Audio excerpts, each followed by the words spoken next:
नमस्ते दोस्तों। सोचो तुम तारों से भरे आसमान के नीचे खड़े हो। ये विशाल कायनात, गैलेक्सीज, स्टार्स, प्लैनेट्स, ये सब कितना खूबसूरत है ना, लेकिन उतना भी मिस्टीरियस है। ये कायनात सिर्फ वो नहीं है जो हम देखते हैं। इसमें एक ऐसी शक्ति है जिसे हम ना देख सकते हैं ना छू सकते हैं, बस हम उसे महसूस कर सकते हैं। इसका नाम है डार्क एनर्जी। आज हम इस रहस्य के बारे में जानेंगे कि इसका फ्यूचर क्या है, इसकी खोज कैसे हुई थी और ये हमारे कायनात को कैसा शेप दे रही है।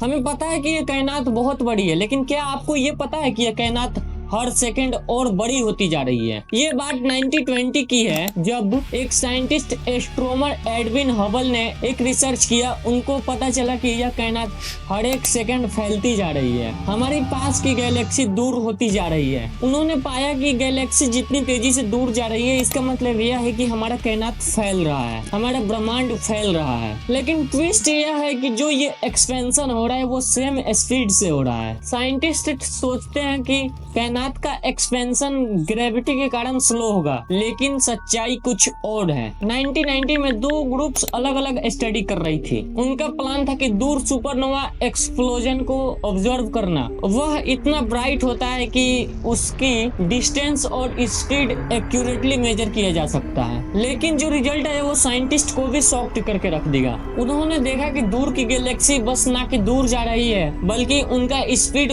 और बढ़ते जा रहा है। ये ग्रेविटी के विरुद्ध था। फिर साइंटिस्ट को आभास हुआ कि कुछ और ताकत है जो ऐसा कर रही है, जिसे हम ना देख सकते हैं ना छू सकते हैं। तो इस ताकत को साइंटिस्ट ने डार्क एनर्जी नाम दिया और इसकी खोज में साइंटिस्ट ने 2011 में नोबेल प्राइज जीता। तो ये डार्क एनर्जी है क्या? साइंटिस्ट के लिए आज भी यह एक पजल है। हम जानते हैं कि कायनात 68% डार्क एनर्जी है, 27% डार्क मैटर और 5% वो मैटर है जिसे हम देख सकते हैं। डार्क मैटर अपना असर ग्रेविटी के थ्रू दिखाता है, लेकिन वह वर्क ग्रेविटी के अगेंस्ट करता है। साइंटिस्ट के पास इसके लिए एक टर्म है, वो है निगेटिव प्रेशर। मतलब डार्क एनर्जी कायनात को एक्सपेंड कर रही है, जैसे इनविजिबल इलास्टिक बैंड। एक थ्योरी कहती है कि डार्क एनर्जी एक कॉस्मोलॉजिकल कंटेंट है, एक ऐसा फिक्स्ड एनर्जी जो स्पेस के फैब्रिक में है। इसका आइडिया सबसे पहले एल्बर्ट आइंस्टाइन ने दिया था, लेकिन फिर वो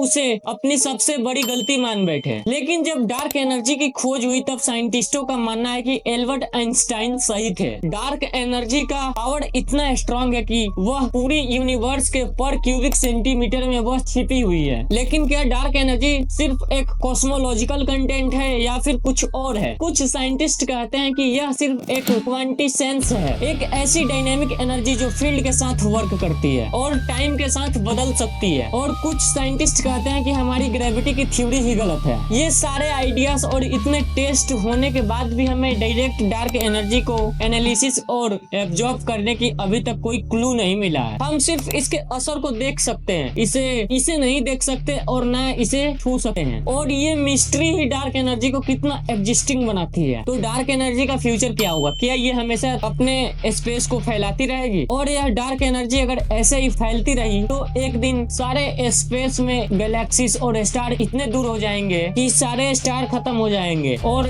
स्पेस खाली हो जाएगा, जिससे पूरी कायनात ठंडी पड़ जाएगी और खाली जगह बन जाएगा सिर्फ। लेकिन अगर डार्क एनर्जी बदलती है तो एक दिन सिकुड़ भी सकती है विथ बिग क्रंच। ये सब पॉसिबिलिटी हमें डार्क एनर्जी को एब्जॉर्ब करके ही और रिसर्च करके ही पता चलेगा। और इसका जवाब हमारे एग्जिस्टिंग के बारे में भी सवाल उठाता है। डार्क एनर्जी कायनात का सबसे बड़ा राज। ये दिखती नहीं है, ना हमें समझ में आती है, लेकिन यह पूरी कायनात का दिल है। साइंटिस्ट इस पजल को सॉल्व करने के लिए दिन रात मेहनत कर रहे हैं। तब तक अगली बार जब तुम तारों को देखो, तब यह याद रखना कि उसका राज छिपा हुआ है। जय हिंद। तब तक के लिए सब्सक्राइब कर लो ऐसे ही कॉस्मिक जानकारी और ऐसे वीडियो के लिए।